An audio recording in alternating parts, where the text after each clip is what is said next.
بسم اللہ الرحمن الرحیم. السلام علیکم ورحمۃ اللہ وبرکاتہ. اللہم صلی علی محمد وعلی محمد. رب اشرح لی صدری ویسر لی امری واحلل عقدۃ من لسانی یفقہوا قولی. آمین. خواتین حضرات, آپ دیکھ رہے کتب آن لائن اور میں ہوں بلال کتب. اور آج کا دن آپ کے لیے مزید آسانیاں پیدا کرنی, سب ہر دن کوشش ہوتی ہے کہ آپ کے لیے آسانیاں پیدا کی جائیں. آج کا دن خاص طور پہ ہوتا ہے کہ آپ کی ٹیلی فون کالز لی جائیں اور آپ سے بات کی جائے, مشورہ لیا جائے. ہمیشہ کی طرح کوئی نہ کوئی شفیق شخصیت بھی ہمارے ساتھ ہوتی ہے. علامہ حسین اکبر صاحب, السلام علیکم ورحمۃ اللہ. خیریت سے آپ؟ اور جناب آپ کی کال جو ہیں ان کا نمبر چل رہا ہوتا ہے, آپ کالز کر سکتے ہیں, ڈاکٹر صاحب سے مشورہ لے سکتے ہیں اور اپنے مسائل کو شیئر کر سکتے ہیں. ڈاکٹر صاحب ابھی میں کالر ایک ویٹ کر رہے ہیں, میں واپس آؤں گا تو فضائل صحابہ پہ بات کروں گا آپ سے کہ صحابہ کے فضائل کو بیان کرنا میرے اور آپ کی تربیت میں کتنا اہم ہے. بہت اچھا موضوع ہے, بہت اچھا. اس پہ بات کروں گا. جی السلام علیکم. جی وعلیکم السلام. جی میرا نام شائستہ ہے. جی میرے بیٹے کا نام سکندر ہے, تو میں اس کی شادی نمرہ سے کرنا چاہتی ہوں. لڑکی کی ماں کا نام رافعہ ہے. ابھی میں نے رشتہ بھی نہیں طے کیا, میں نے مانگا بھی نہیں, ابھی کچھ بھی نہیں میں نے کیا. میں نے کہا پہلے ہاں تو بس جو ابھی تک جو کچھ نہیں کیا بس یہیں تک رہو تو ٹھیک ہے. اچھا ہاں یہ ٹھیک نہیں ہے بیٹے. اچھا. اور دوسری نمرہ نہیں ٹھیک. تم نے بابا جی کی بات جو ہے وہ سنی نہیں ہے, بڑے انہوں نے دبے لفظوں میں ایک بات تمہیں کہہ دی, بس یار اشارے سمجھ جاتے نا میری پیاری بیٹی. نہیں میں نے نہیں سنی, وہ لائٹ گئی ہے نا. اچھا میری طبیعت تھوڑی خراب رہتی ہے. میں نے پچھلے سال میرا آپریشن بھی ہوا تھا یوٹرس کا, تو وہ ابھی تک وہ طبیعت تھوڑی سی نا گھبراتی رہتی ہے, ٹھیک نہیں رہتی. دیکھو یہ جو گھبراہٹ ہے نا, یہ تو اب زندگی کے لیے ہے. یہ کوئی ہارمونل ڈسٹربنس جب آتی ہے نا تو موڈ سوئنگز جو ہیں, یہ کیا کہتے ہیں, فلشز جو ہیں یہ ضرور آتے ہیں. اس کو تمہیں برداشت کرنا ہے. اس کے لیے تم ایکسرسائز کرو, لا حول ولا قوت الا باللہ کی تسبیح پڑھو, آیت کریمہ کی پڑھو, اور پھر سننے کے لیے قرآن حکیم جو ہے. مجھے وہ گھر بڑے اچھے لگتے ہیں جہاں سے صبح صبح, میں یہ بات کہوں گا تو پتہ نہیں شاہ صاحب کہیں میری کلاس ہی نہ لے لیں.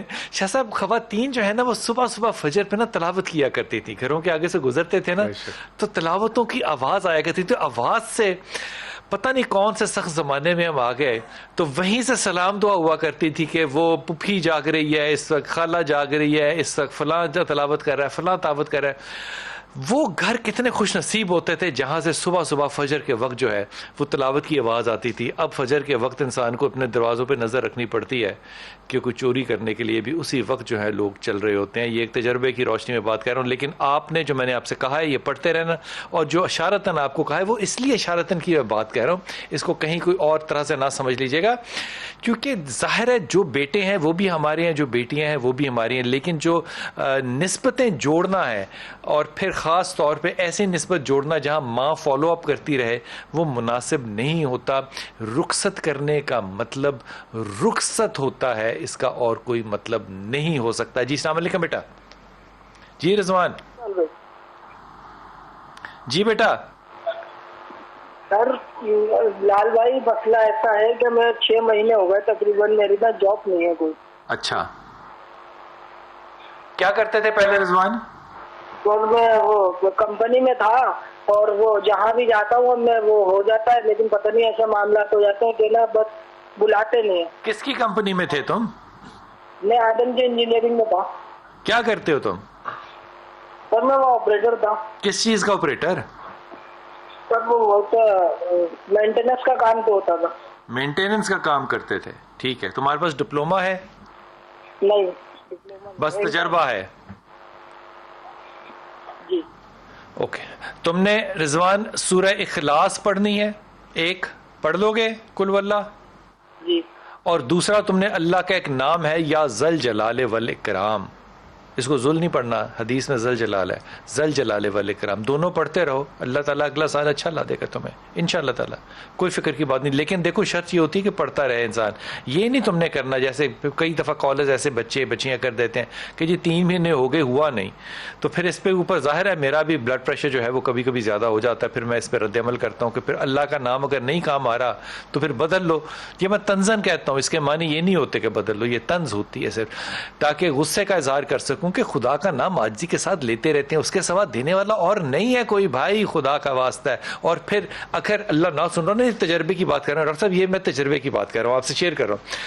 اللہ کچھ دعا نہ مان رہا ہو نا تو آپ چاہتے ہو کہ نہیں وہ سنی جائے, اور ابھی سنی جائے, ابھی سنیے, آپ اپنے وسیلوں کو بڑھاتے چلے جائیں.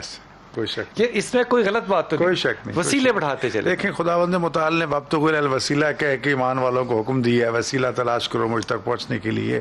تو میں سمجھتا ہوں کہ وسیلہ سب سے بڑا وسیلہ تو خداوند متعال نے ہمارے لیے محمد و آل محمد علیہ الصلوۃ والسلام کو قرار دیا ہے، جن کے ذریعے حضرت آدم علیہ السلام کا ترک اولا کی توبہ و قبول اور انبیاء کی مشکلات حل ہوئی. تو ہمیں خداوند متعال کے حضور ائمہ اطہار علیہ الصلوۃ والسلام کو خاص طور پر پنجتن پاک کو وسیلہ بنا کے، اور خاص طور پر جناب زہرا سلام اللہ علیہا جو کہ رسول خدا صلی اللہ علیہ وسلم کی لخت جگر ہے، ان کو وسیلہ جب بناتے ہیں تو روایت میں موجود ہے کہ رسول خدا صلی اللہ علیہ وسلم بھی متوجہ ہوتے ہیں یہ کون ہے جو میری بیٹی کو وسیلہ بنا رہا ہے. علی امیر المومنین علیہ السلام متوجہ ہوتے ہیں یہ کون ہے جو میری زوجہ کو وسیلہ بنا رہا ہے. اور زہرا کے 11 معصوم بیٹے متوجہ ہوتے ہیں یہ کون ہے جو ہماری ماں کو وسیلہ بنا رہا ہے. پھر ایک نہیں یہ سارے کے سارے خدا کے دربار میں سفارشی بن جاتے ہیں.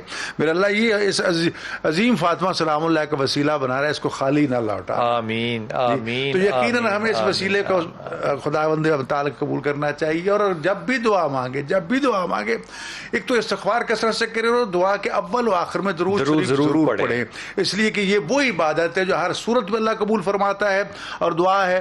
اور اللہ فرماتا ہے کہ میں اپنے بندے کے دعا کا پہلا حصہ بھی قبول کر لوں، آخری بھی کر لوں، درمیان میں نہ کروں تو مجھے شرم آتی. کیا بات ہے، کیا بات ہے. اور یہ بات جو ہے یہ میں آپ کو بڑے ادب سے عرض کر رہا ہوں کہ وہ صحابی کی بات ذہن میں رکھیے گا کہ اس نے کہا اتنا درود پڑھ لوں تو آپ نے کہا پڑھتے ہی رہو. تو اللہ جو تمہارے دل کے اندر چاہتے ہیں اللہ ان کو بھی سن لے گا. اس کا یہ مطلب نہیں ہے کہ اللہ دعائیں نہیں سنے گا. لیکن میں اپنی اللہ تعالیٰ کرور جے نصیب کرے، میری ماں کہا کرتی تھی کہ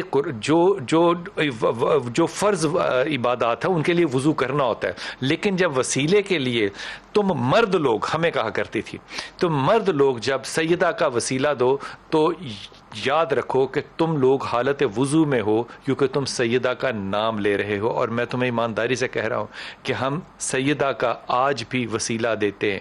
اللہ تعالیٰ آج بھی، میں ابھی کہہ رہا ہوں کہ ہم وسیلہ دے کے اللہ تعالیٰ آپ سے کہتے ہیں کہ ہماری حاجتوں کو پورا فرما اور ہم پہ رحم فرما، ہم سے اچھی بات کہلوا اور وہ کہلوا جو تیرے ہاں مقبول بھی ہو اور تیرے ہاں قبول بھی ہو. آمین ثم آمین یا رب العالمین. جی السلام علیکم سمیرہ. وعلیکم السلام. جی میری پیاری بیٹی، اللہ کا شکر ہے بیٹا. جی بھائی میرے 2-3 مسئلے ہیں. جی تو یہ کہ ہمارے گھر پہ کچھ مسائل ہیں، یعنی کہ مجھے ہمارے صحن میں خون بھی دکھ رہے ہیں. کیا ہوا ہے؟ خون کے قطرے، یعنی کہ بیچ میں کافی موٹا جگہ پہ خون تھا گول دائرے میں. اچھا. اور باقی 3 اسٹیپ میں جو ہے نا تقریباً 1.5 سے 2 فٹ کے فاصلے پہ جو ہے نا بیچ میں قطرے تھے. اچھا. اور اس کے علاوہ 6 سال ہو گئے میری شادی کو اور ہمارے کوئی اولاد نہیں ہے. آپ کے شوہر کا کیا نام ہے؟ سید لیاقت علی. تو شاہ صاحب نے اور آپ نے اپنے میڈیکل ٹیسٹ کروا لیے ہیں؟ جی میں نے کروائے تھے، تو میرے تو بہت صحیح آئے تھے، انہوں نے نہیں کروائے تھے. اور اب جو ہے نا مجھے تھوڑا سا مسئلہ بھی اس کا چل رہا ہے ان کا. بیٹا آپ کو پولیسسٹک اووری کا پرابلم ہے. میں دعا گو ہوں کہ نہ ہو، لیکن آپ کو پولیسسٹک کا ہے، آپ کو پتا ہے اس بات کا. آپ کو بھی پرابلم ہے، لیکن میں نہیں سمجھتا کہ شاہ صاحب کو بھی بہت بڑا پرابلم ہوگا. لیکن آپ کو تھوڑا سا انڈر ٹریٹمنٹ جانا پڑے گا اور پرسسٹنٹلی رہنا پڑے گا. اس لیے اپنی ایج کو مد نظر رکھتے ہوئے ایز سون ایز پاسبل تم ایک اچھے سائنسدان کنسلٹنٹ سے رائے لینی چاہیے. تم لوگ جس بھی شہر میں رہتے ہو ہر جگہ کہیں نہ کہیں سہولتیں میسر ضرور ہیں، ان کو ایکسپلور کرو. یہ عام گائنیکالوجسٹ کے شاید بس کی بات نہ ہو. جہاں تک معاملہ ہے جی بسم. دوسرا حصہ جو ہے دیکھو بیٹے، اس کے لیے میں سب ناظرین کے لیے ایک مجرب 3 چیز عرض کرنا چاہتا ہوں. کیونکہ جس وقت ہم اپنے گھروں کو ذکر خدا سے خالی چھوڑ دیتے ہیں تو شیاطین آ جاتے ہیں. اور یہ شیاطین جو اس قسم کی حرکتیں کرتے ہیں یا کچھ وہ خوب سے باتیں رکھنے والے افراد جنہیں کسی لوگوں کا کرواتے ہیں، اس کے لیے ایک تو یہ ہے کہ باوضو کر نماز پڑھ کے جتنے آپ کے گھر کے دروازے ہیں اس کے اوپر بسم اللہ الرحمن الرحیم لکھ کے وہ چسپاں کر دے. بہترین. ایک تو یہ ہوگا کہ شیاطین کا راستہ بند ہو جائے گا. دوسری بات یہ ہے کہ ہر کمرے میں پہلی مرتبہ جہاں اس قسم کا سلسلہ ہو رہا ہے، گھر کا کوئی فرد جو ہے